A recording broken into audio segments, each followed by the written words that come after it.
My Borrowed Son. Chapter 1. That Day. It would have been a perfect day to reign. The divorce was finalized. The house and everything in it were divided up accordingly. But only 2 boxes of an entire life together had been cracked open. The rest were still taped and shoved in every free space available. 7 years. It had only been 7 years. Well, they don't call it the 7-year itch for nothing. But why did it have to be her? Amanda Silverstein sat on the edge of the hard plastic bench just beside the playground in the neighborhood she moved into just 1 month ago. The sun shone brightly on the metallic structure that made up the playground. The swings drifted back and forth in the light breeze that didn't reach the clouds high above. It looked abandoned, but school was in session, so no kids were present yet. In a perfect world, Amanda could have seen her children playing on a playground like this. The house her and her now ex-husband had was next to a lovely playground. All of these hopes and dreams were now dry and fading like the ink signature on the divorce papers sitting on her kitchen table. They weren't, however, dry like her eyes. Amanda hadn't stopped the slow stream of leaking tears since she went on her walk. The warmth of the sun couldn't penetrate the barrier of numb sorrow strangling her heart.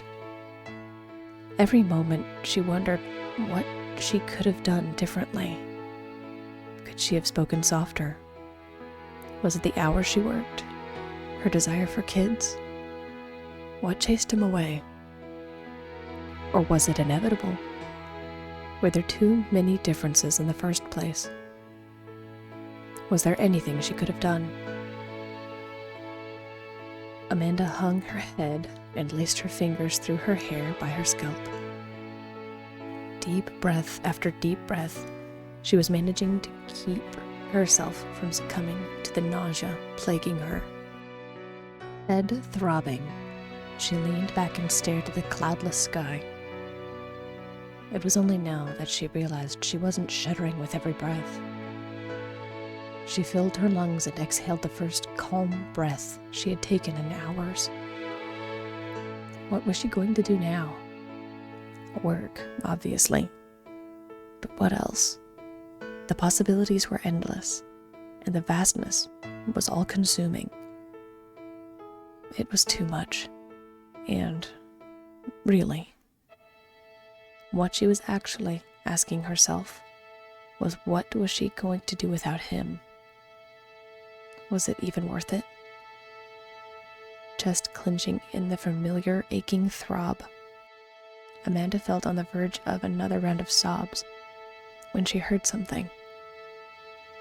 It was a soft sob, and it didn't come from her. It was a sniffling sob that sounded close, but a quick glance around revealed no one. Amanda composed herself and wiped her palm against her cheek, smearing what little makeup she'd placed on her eyes. "Hello?" she called. The little sob was close, but no one was around her. More importantly, the sob sounded like it was under the bench. Amanda swallowed dryly and dared her curious side to peek under the bench as she heard another impossibly soft cry. There was no way something was there, right? She pulled her skirt to the side and looked, heart skipping every other beat in her chest as she did. Naturally, nothing seemed to be under there. At first. Then, after a moment of staring intensely and unblinking at the same spot while allowing her eyes to unfocus, she saw some of the tall blades of grass twitch. Amanda held her breath.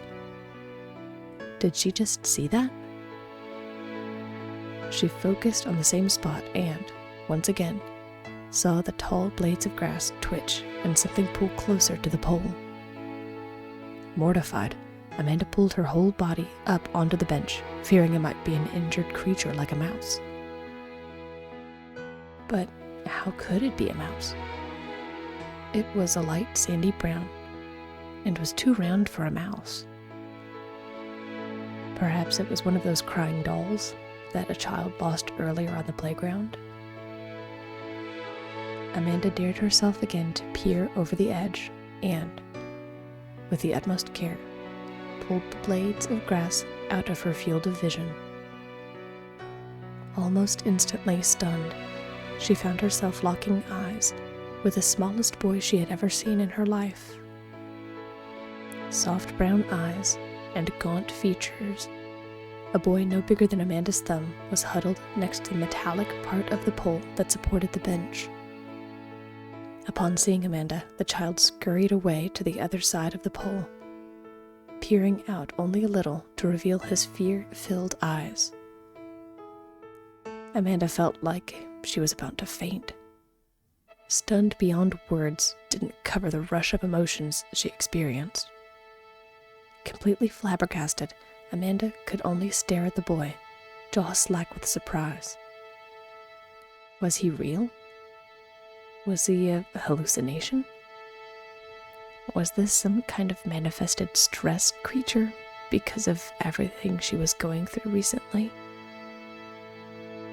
She found herself muttering, "Hey there," before she could stop herself. The boy, who looked thin and filthy, whimpered and retreated back behind the pole once again, and he didn't reappear despite Amanda being able to hear him.